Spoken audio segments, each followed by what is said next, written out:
on this slide. Oh my God.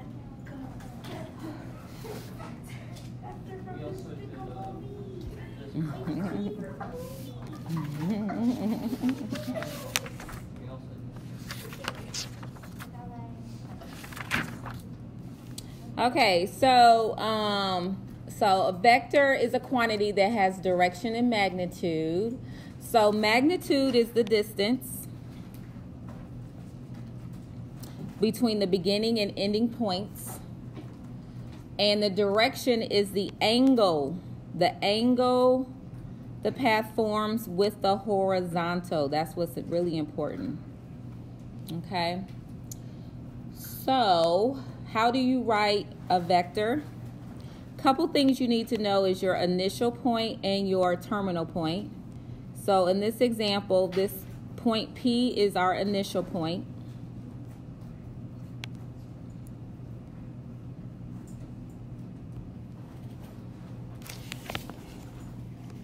And point Q is my terminal point.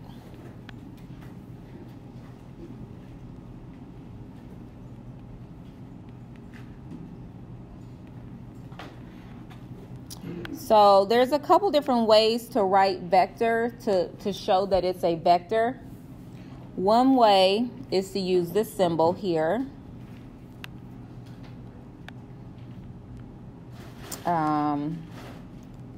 Vector notation. So this is vector notation. And we start with your initial and you end with the terminal. So what you need to do is you need to subtract the distance between your horizontal component and your vertical component. So your horizontal component is X and your vertical component is Y. So vector PQ, this means vector PQ. If we're going to write it in component form, I'm going to subtract my 7 and my 1, so 7 and 1.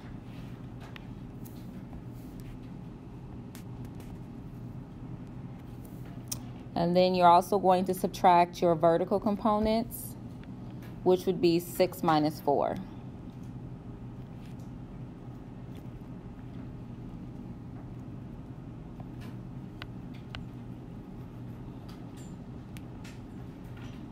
So this will be written as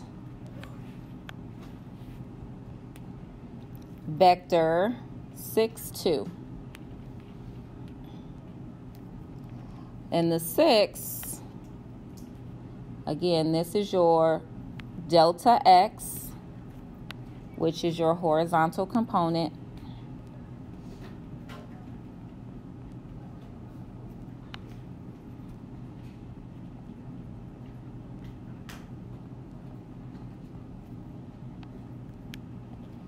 And then 2 represents your vertical component, delta Y.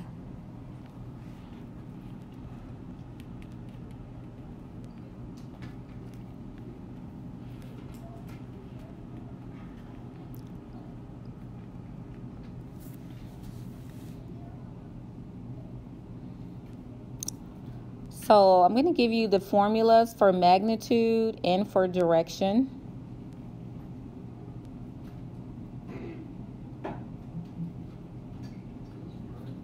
Yes.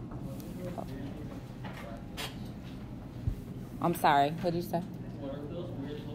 Oh, that's for vectors. Okay. That's the symbol. That's what we use for vectors. Those are your vector brackets. So notice that the brackets are pointy. So those are our vector brackets.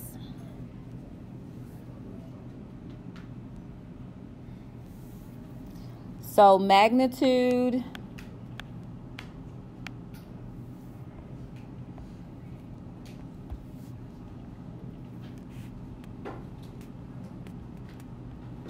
formula for magnitude.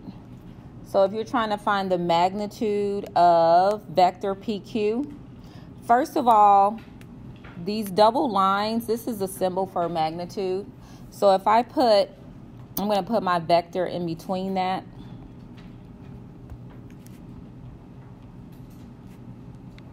So when you see these double lines, this is a symbol for magnitude.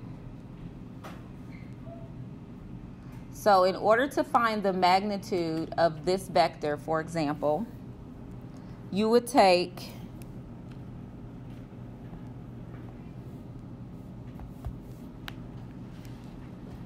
the square root of, and then you're actually going to add together your horizontal and vertical component. So in this example, that would be 6 squared plus, so I'm going to just give you the formula first. So let's just write the formula down. That's the formula for magnitude. So when you're trying to find the magnitude, that's how you find the magnitude.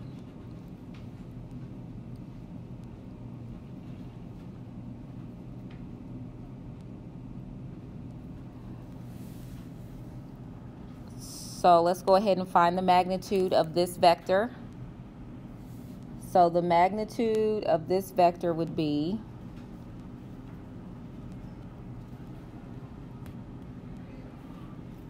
six squared plus 2 squared,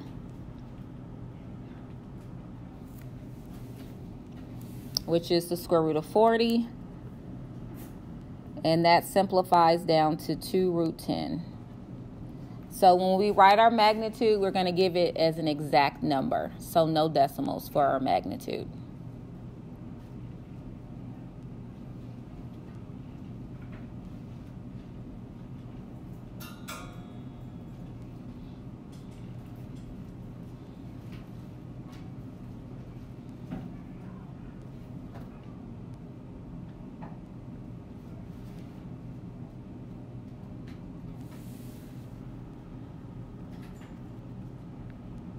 And then to find your direction, I'll write that near the top.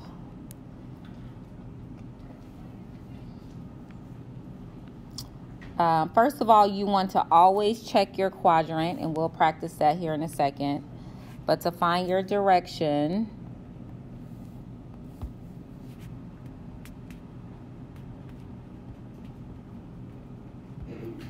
remember I said that that's the angle formed with the horizontal. So if you take this example here that we have,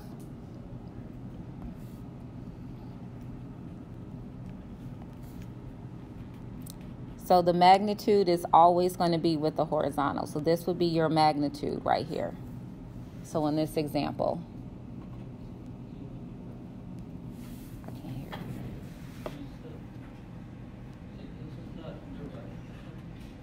is that a right triangle? No, you said that's magnitude. I said magnitude. I meant to say direction. Sorry. So we're trying to find the angle that the path forms with the horizontal. So that's your direction.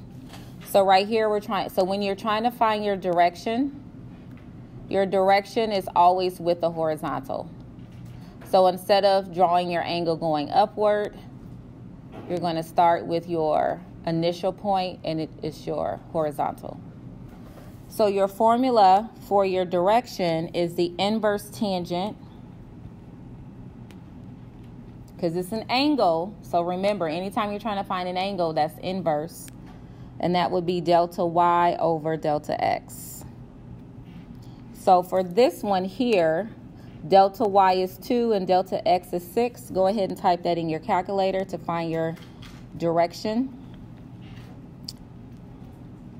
So theta is going to equal the inverse tangent of 2 over 6.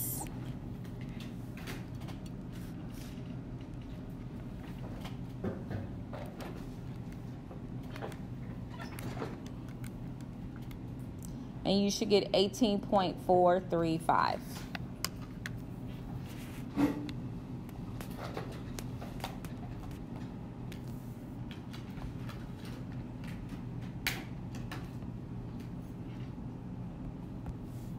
So our direction for this example would be 18.435, and our magnitude is 2 root 10.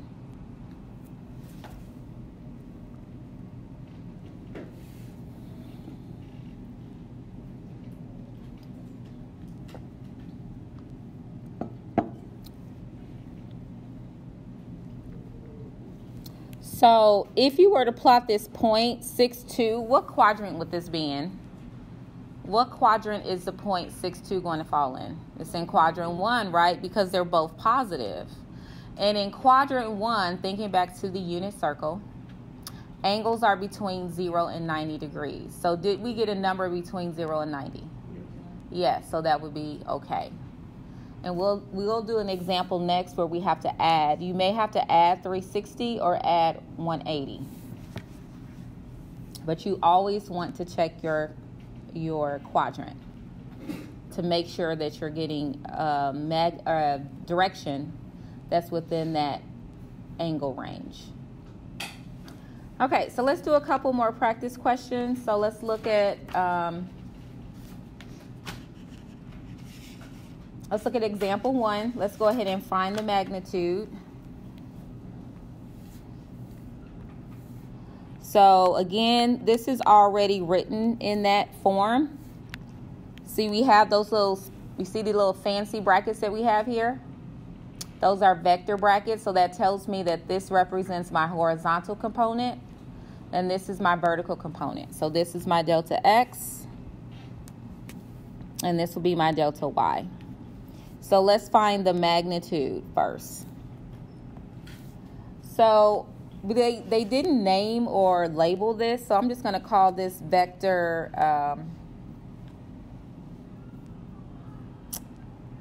the magnitude of vector, and I'm just going to call it vector v. That is going to equal the square root of your change in x, or your horizontal component squared, plus your change in y, which is your vertical component squared. Go ahead and type that in your calculator.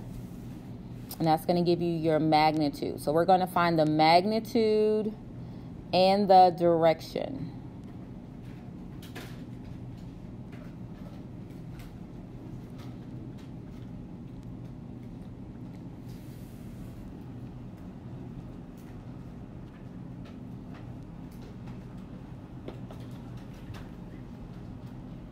And can 29 be simplified? Is there a perfect square that I can put in 29? Nope, so we're going to leave it 29. So now let's talk about direction. So the first thing I like to do, if I were to plot the point 5, -2, what quadrant would I be in? 5, -2. 4. You'll be in quadrant 4. So that would be something down here, right?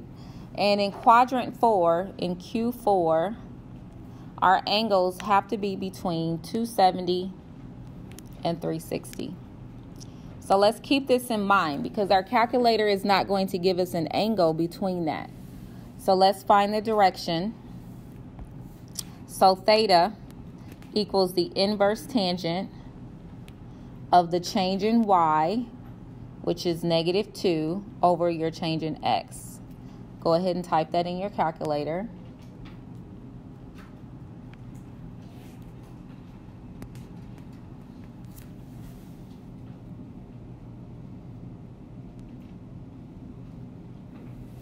And you should get -21 point. Let me retype it because I can't read my handwriting.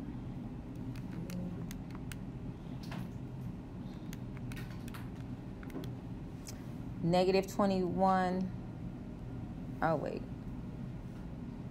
0.801. Is that what you got? -21.801. Okay. So that is outside of my 270 to 360. So what do you think I'm going to have to do? Add what to it? 360. We're going to add 360 degrees. So go ahead and add 360. Hi, how are you? I'm good. Between 270 and 360.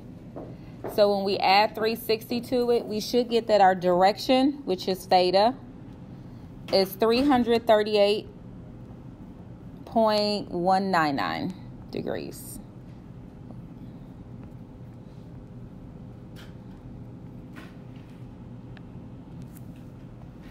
So we have our magnitude and we have our direction. This was already in vector component form because it had our fancy brackets, but notice this one is not. So we have to subtract to get our vector form. Okay, so let's go ahead and do this one. The first thing you want to do is write it in component form. So to do that, you have to find your difference.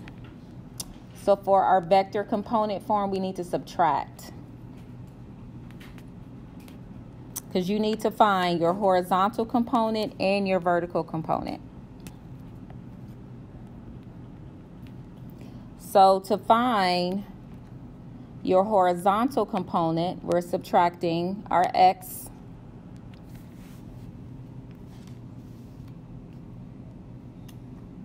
And then to find your vertical component,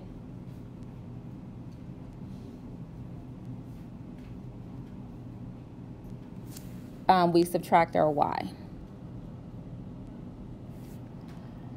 So let's go ahead and find our horizontal component. So we're going to take 3 minus -2. And then to find our vertical component, we have 10 minus 6. And that's going to put it in vector form so that we can easily find our magnitude and our direction.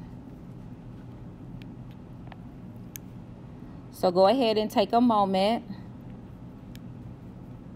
Now that we know our horizontal and our vertical component, find the magnitude and find the direction. And then we'll work through it together.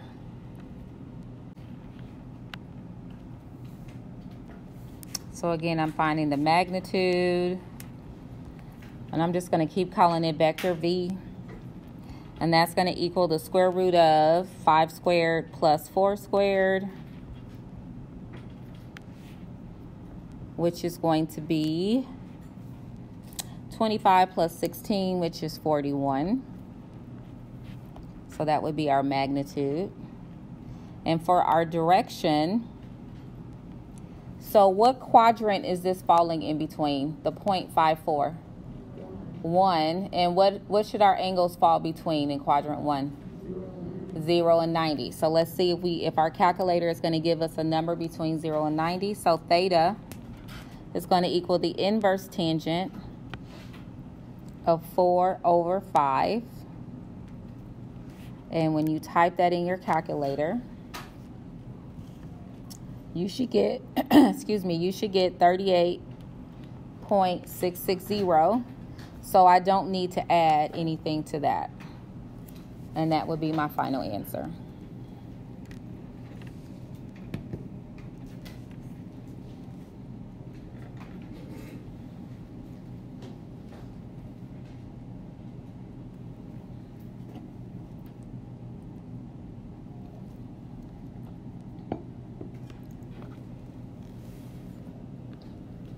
Okay, so let's look at example 2. Example 2 says that we have to determine the horizontal and vertical component of vector W. So remember that this means, the way you would read this means the magnitude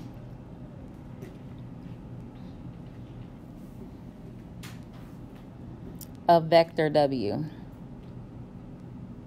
That's how you would read that. Those two double line brackets means magnitude. So we have a vector.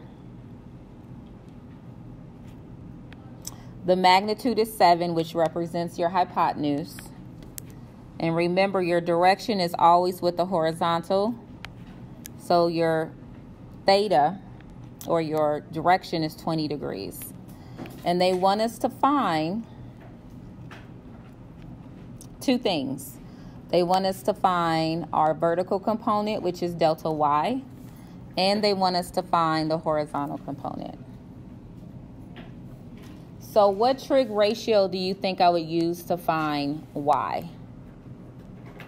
If I know my hypotenuse is 7, what trig ratio would I use to find my vertical component? Sine. Yep. And which one would I use to find my horizontal component? Cosine. So here's your formulas for your components. So when you're looking for your horizontal component and you know the magnitude and the direction, your horizontal component, delta x, is going to equal your magnitude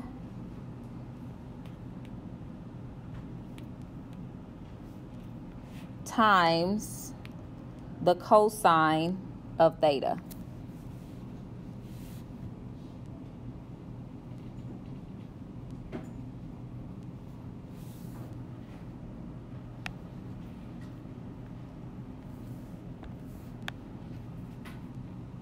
And your vertical component,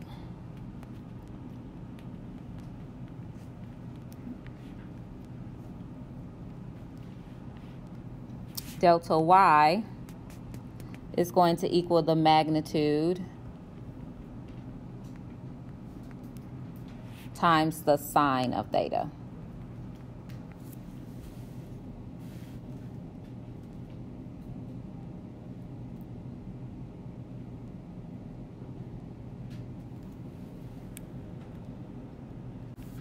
So in this example, let's go ahead and find them both. So delta x, so let's find our, in our vector component form, I have 7 times the cosine of 20 degrees. That represents my delta x. And then I have 7 times the sine of 20 degrees. And that number represents my delta y. So go ahead and pick up your calculators and type it in.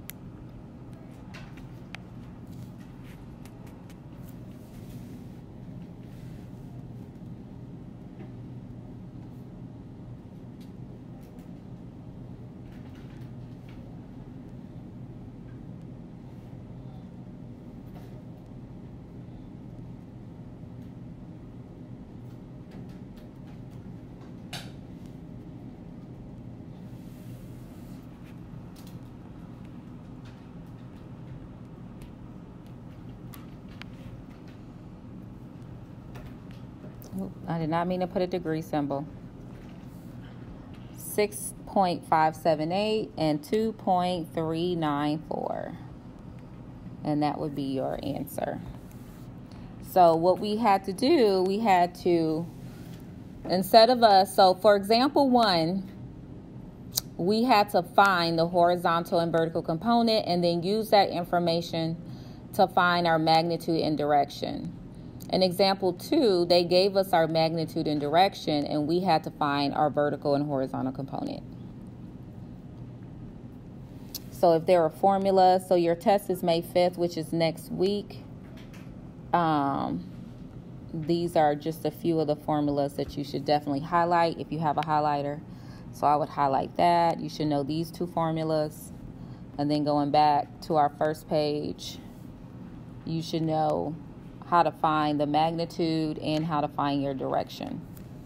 So those are some important formulas that you need to have. So I'll go back to that page so you can finish writing that down.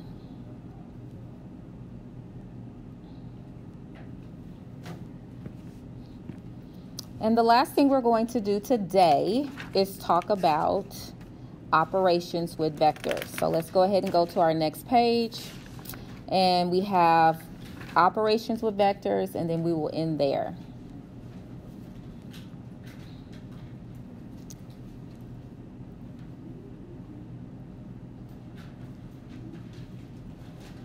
So operations with vectors, pretty self-explanatory. So for this one, we're going to take and multiply -5 by vector w. That's all that means. So we're going to take -5 and multiply it by vector w. So if I take -5 vector w, I'm multiplying my horizontal and vertical components by -5. So I'm using vector w, which is 3, -4. And when I multiply, I would get that my final answer is -15 and +20.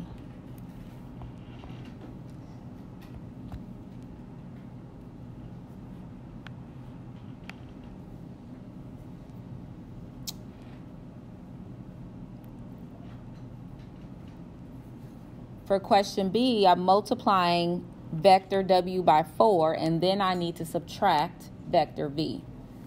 So I'm taking 4 times my vector W, and then I'm subtracting from that vector V. So go ahead and try to do that one by yourself. I'm sure you will probably get it right because you all are pretty good with algebra. So you're going to do your multiplication first, and then you would subtract.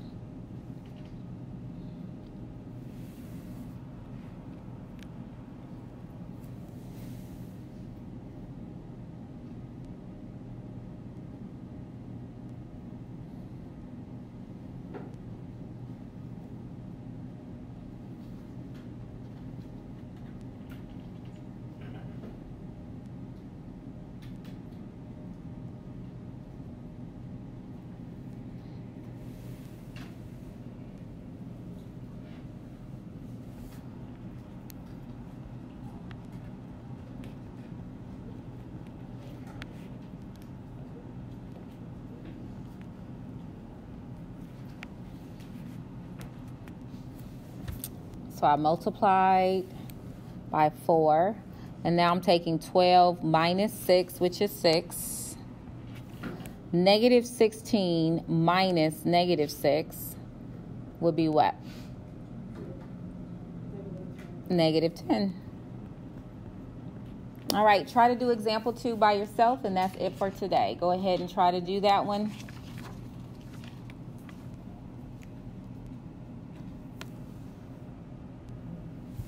Homework 18 is due today. I will also take it tomorrow for full credit. Homework 19, I'm getting ready to pass out. That is due on Friday, this Friday.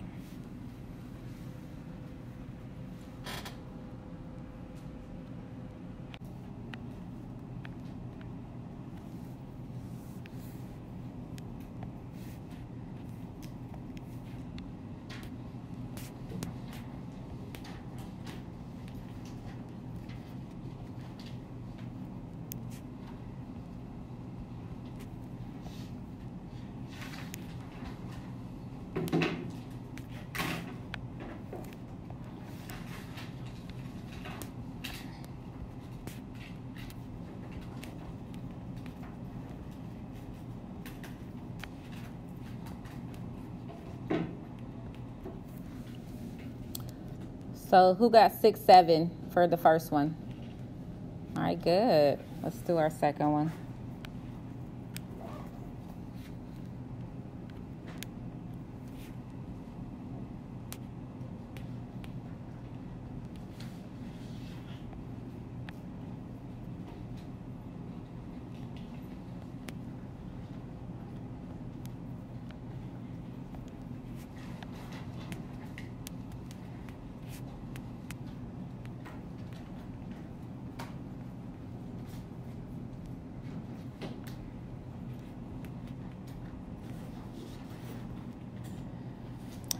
So we have 8 minus 20, and then negative 2 minus negative 5, which will be negative 2 plus 5, which is 3. Is that what you all got? All right, go ahead and get started on homework 19. You can, like I said, you could do numbers 2 and 3, and write that is due Friday.